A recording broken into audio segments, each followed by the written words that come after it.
Hello बच्चों, आज की क्लास में हम डिस्कस कर रहे हैं हमारे क्लास 10th के मैथ्स के केस स्टडी बेस्ड कुछ क्वेश्चंस। और आज के हमारे जो क्वेश्चन है ना, वो हैं सिमिलर ट्रायंगल्स पे बेस्ड केस स्टडी। तो ये है हमारा सिमिलर ट्रायंगल्स पे। तो स्टार्ट करते हैं। Shankar is having a triangular open space in his plot. He divided the land into 3 parts by drawing boundaries PQ and RS which are parallel to BC.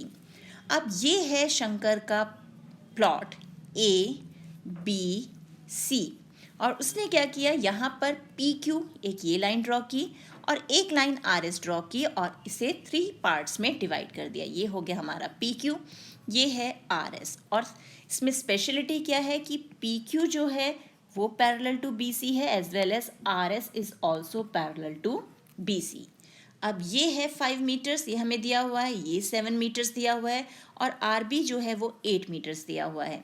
और यहाँ BC की length दी है 10 metres और A to C ये जो height है ये हमें दिया हुआ है 12 मीटर्स। तो अब इस पे बेस्ड क्वेश्चंस क्या हैं? What is the area of this land, यानी शंकर का जो प्लॉट है इसका एरिया क्या है? तो ये है ट्रायंगुलर प्लॉट। तो ट्रायंगुलर का जो हमारा पोर्शन है इसका एरिया क्या होगा? Half into base into height, यानी हाफ बेस इज BC की लेंथ दी हुई है 10 और हाइट हमें 12 दिया हुआ है। तो अब हम जब इसे सॉल्व करेंगे तो हमारे पास आंसर आ गया 60 मीटर स्क्वायर, यानी option B is the correct answer. Next क्या है? What is the length of PQ? अब यहाँ PQ ध्यान से देखें तो PQ है हमारी ये लेंथ, ये हमें कैलकुलेट करनी है। तो इसके लिए हम क्या करेंगे, हमें दिया हुआ है PQ is parallel to BC। It means अगर PQ और BC पैरेलल है तो ये एंगल और ये एंगल कॉरस्पॉन्डिंग एंगल हो गए। सिमिलरली ये दोनों एंगल भी कॉरस्पॉन्डिंग एंगल हो गए। तो इट मीन्स जो हमारा ट्राइंगल APQ है वो सिमिलर हो गया ट्राइंगल ABC के। और जब ये ट्राइंगल सिमिलर हो गए देन द कॉरस्पॉन्डिंग साइड्स का जो रेशो है वो भी इक्वल हो जाएगा। इट मीन्स हमारा क्या होगा, AP upon AB is equal to PQ upon BC। अब AP की लेंथ तो हमें दी हुई है 5, लेकिन जब हम AB की बात करेंगे तो AB जो है वो इन तीनों से मिलकर बना है। तो हम इन तीनों लेंथ्स को ऐड करेंगे तब हमें AB की लेंथ मिलेगी।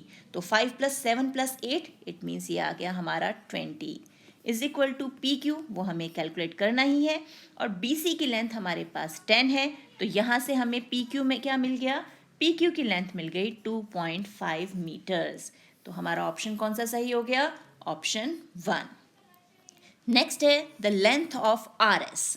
अब लेंथ ऑफ RS भी हम सेम इसी मेथड से कैलकुलेट करेंगे जैसे हमने PQ को किया, क्योंकि हमारा जो RS है वो भी BC के पैरेलल है और यहाँ भी ये जो हैं ये कॉरस्पॉन्डिंग एंगल्स हो गए। तो it means triangle AR is similar to triangle ABC। तो यहाँ भी हम रेशो लेकर इसको सॉल्व करेंगे तो हमारे पास क्या आ जाएगा, AR upon AB is equal to RS upon BC। AR की लेंथ हमें ऑलरेडी 12 दी हुई है और AB की हमने कैलकुलेट कर ही ली है, वो 20 है, is equal to RS upon 10। आन्या कान्हा,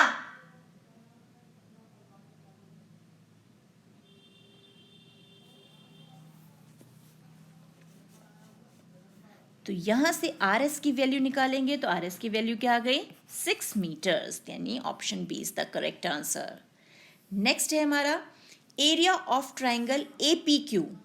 APQ जो हमारा छोटा पिंक कलर का ट्राइंगल है उसका एरिया।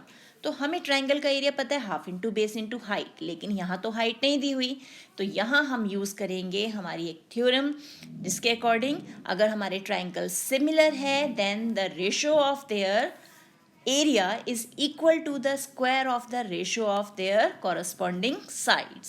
तो अब यहाँ हम क्या यूज़ करने वाले हैं, हम इसे लिखेंगे area of triangle APQ upon area of triangle ABC, क्योंकि ABC के सिमिलर है ये, is equal to corresponding sides कौन कौन सी है, AP अपॉन AB, तो AP square and AB square.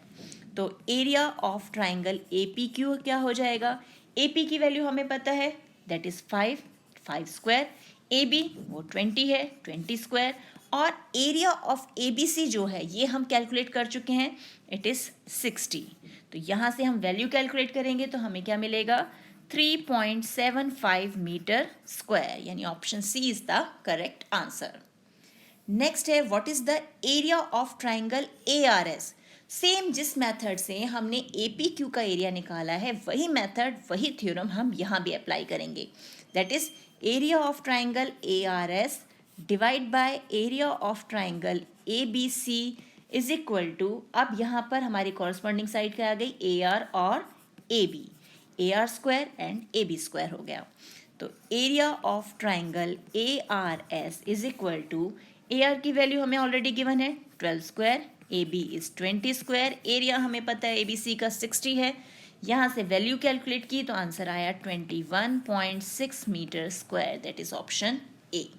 Now next question is, there exists a tower near the house of Shankar. The top of the tower AB is tied with steel wire and on the ground it is tied with string support. One day Shankar tried to measure the longest of the wire AC using Pythagoras theorem.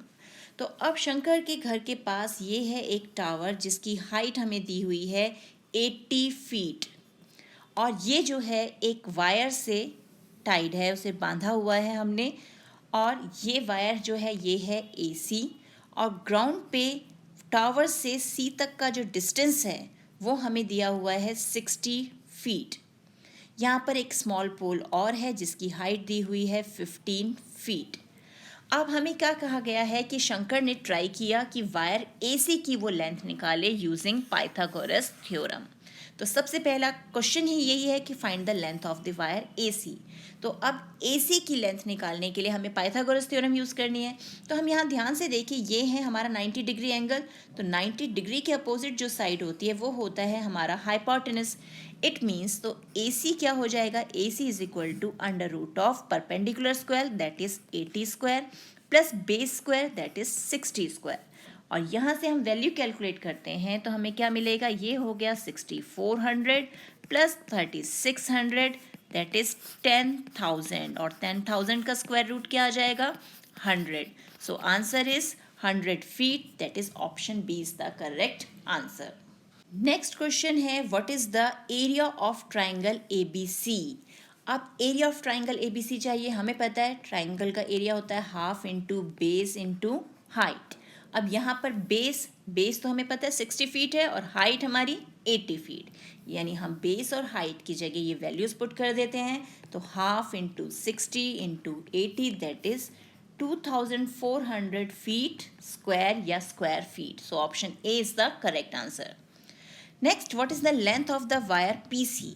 अब ये PC कौन C length है ये हम figure में देखते हैं। PC है हमारी ये लेंथ, यानी यहाँ से यहाँ तक का जो डिस्टेंस है दैट इज पीसी। अब पीसी में हम ध्यान से देखें तो ये स्मॉल पोल 15 फीट दिया हुआ है, इसके अपोजिट जो ये साइड होगी ये भी 15 फीट्स की हो जाएगी, यानी पी क्यू जो है हमारा वो हो गया 15 फीट्स। सिमिलरली ये हमें डिस्टेंस जो है 20 फीट दिया हुआ है, तो अपोजिट साइड ये हो गई हमारी 20 फीट की। तो अब हम ट्राइंगल पी क्यू सी देखें तो यहाँ पर P C is the hypotenuse of this triangle. तो so we can again apply Pythagoras theorem. So P C क्या हो जाएगा? यहाँ पर हमारे पास पी सी हो जाएगा, P C is equal to under root of 20 square plus 15 square, और इसे सॉल्व करेंगे तो आंसर मिलेगा 25 feet, that is option C. What is the length of the hypotenuse in triangle A B C? तो triangle A B सी में हमारा hypotenuse क्या था? ए सी, और सबसे पहले पार्ट में हमने ए सी की ही लेंथ निकाली, that is 100 feet. So option A is the correct answer. Last question है, what is the area of triangle POC? तो ट्राइंगल पीओसी कौन सा ट्राइंगल है जिसमें अभी हमने हाइपोटेनस निकाला पीसी? तो पीओसी जो है ये, इसका एरिया क्या होगा? Half into base into height, यानी half into base into height is 15, it means 150 feet square. So option कौन सा करेक्ट हो गया हमारा? यहाँ पर आ गया option B is the correct answer. तो ये है हमारे सिमिलर ट्रायंगल की केस स्टडी पे बेस्ड क्वेश्चंस। इन क्वेश्चंस की अच्छे से प्रैक्टिस कीजिए। मिलते हैं एक और वीडियो में, तब तक keep practising and enjoy maths.